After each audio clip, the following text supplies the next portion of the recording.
This lesson is about duty to accommodate. Duty to accommodate is a legal obligation under both the Canadian Human Rights Act and the Alberta Human Rights Act. Broadly speaking, it means that organizations in Alberta have a duty to accommodate employees or volunteers. Accommodating an employee or volunteer is about providing them with an accommodation. And no, I'm not talking about lodging or housing.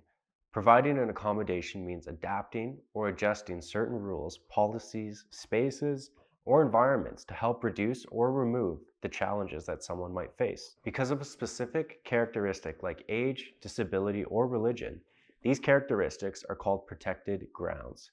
There are 15 protected grounds under the Alberta Human Rights Act. 1. Race. 2. Color or skin tone. 3. Religion. 4. Gender. 5. Gender identity. 6. Gender expression. 7. Physical disability. 8. Mental disability. 9. Age. 10. Ancestry or heritage. 11. Place of origin. 12. Martial status. 13. Family status. 14. Sexual orientation. 15. Source of income. So your job or occupation.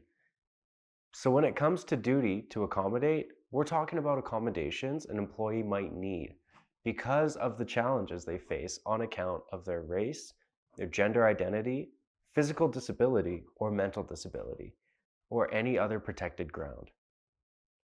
Employers have a legal obligation, so they're legally obliged to make these accommodations so that their employees are able to do their jobs and do them well without having to jump through hoops, so to speak. At the end of the day, that's the whole point of duty to accommodate. Employees shouldn't struggle to do their jobs. So when there's an easy fix, an accommodation their employer could make to help them perform certain tasks or fulfill certain responsibilities faster or more effectively. Let's go over a couple of examples. Say an organization allows one of their employees to take some time off to attend a medical appointment or an important event, maybe a powwow or a Lunar New Year celebration. That's an accommodation. Or say an organization manages one employee's schedule a little different so that they're able to balance work and caregiving. That's an accommodation too.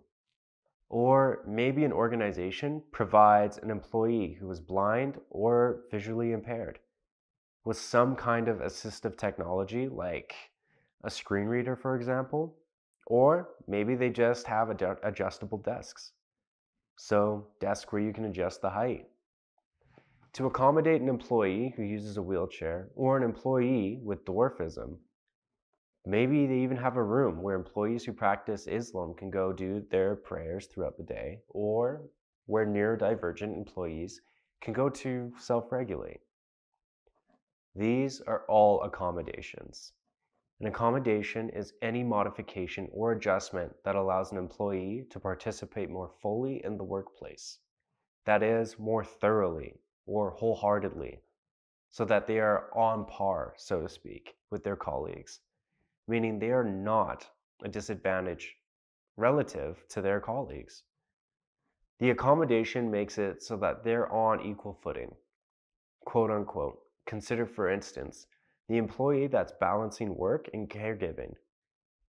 If his office had not just adjusted his schedule, he would have to miss 2 hours worth of work every day in order to pick up his kids from school.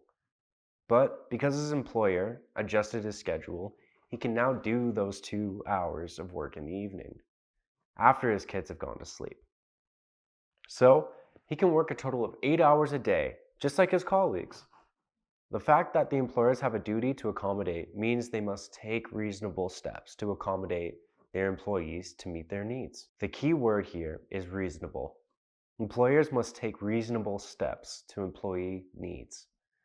Legally, this means they have to try to adjust employees' needs up to the point of undue hardship. Undue hardship refers to the point where an employer cannot in any way accommodate an employee without facing real significant challenges. For example, having to relocate or having to spend hundreds of thousands of dollars, or having to break the law, for instance, having to build a ramp or install an elevator or a lift that goes against city bylaws. Another case of undue hardship would be if the accommodation put other people in danger. So, although workplaces are required to accommodate employees, they are not required to do so if it causes undue hardship. Undue hardship is the limit when it comes to accommodations. It's when the cost or risk of accommodating someone is simply too big, making it unreasonable or unrealistic. It's really hard to prove undue hardship under the law. That's because very few accommodations cost more than $500. In fact, most accommodations cost nothing at all. They're free, meaning they're feasible or doable for pretty much any organization. When an employee requests an accommodation and an employer refuses or just fails to accommodate them, well, it's not good. Unless there's proof of undue hardship, failing to accommodate an employee will result in fines or complaints with the Human Rights Commission. It will also affect the organization's reputation and not to mention the morale of the other employees. Apart from the fact that duty to accommodate is the law, accommodations are key when it comes to developing an inclusive culture. When an organization is willing to accommodate its employees, it shows them that they are valued members of the organization, that the organization wants them there and is willing to make adjustments and modifications in order to keep them there. Accommodations are also key to retention, maybe something we'll talk about more in Module 6. If an employee is not being accommodated or is made to feel like a burden when they ask for an accommodation, chances are they'll leave to find an organization that will accommodate them. And keep in mind that an organization that only accommodates its employees to avoid legal action is not really inclusive.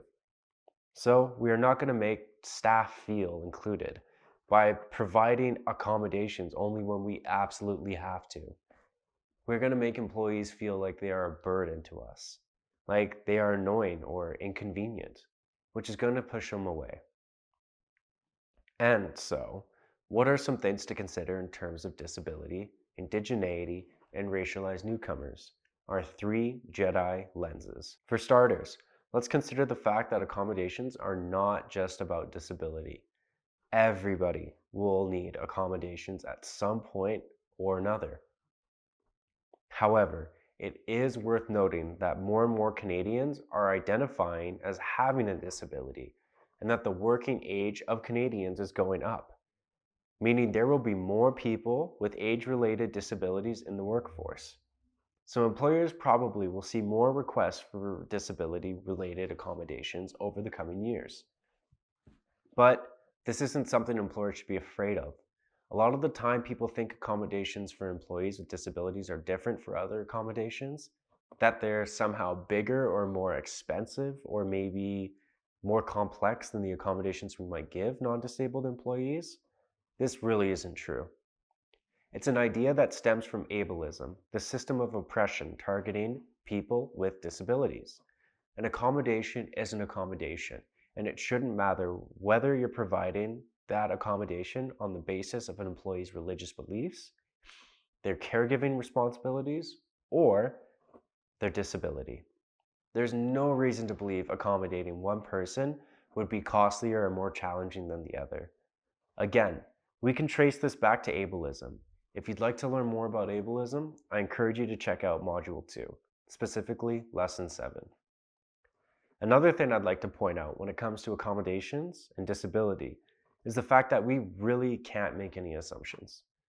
There are so many different kinds of disabilities, and there's so much variation between people with the same disability. For example, people with arthritis don't all experience arthritis in the same way. So if an employee comes to you requesting arthritis-related accommodation, try not to make any assumptions about what their needs might be, because it can vary so much from person to person and from situation to situation. Lastly, I want to talk about some best practices when it comes to accommodations. First, ask candidates about any accommodations they might need during the interview. Second, be sure to ask new hires about any accommodations during the onboarding process. So, what are their accessibility needs at the moment? Third, check in with employees periodically because, as we know, our need change over time. To learn more, I encourage you to consult the PDF in this lesson. I recommend revisiting the content about accessibility in Module 2. And in the next lesson, Lesson 4, we're going to talk about accommodation plans.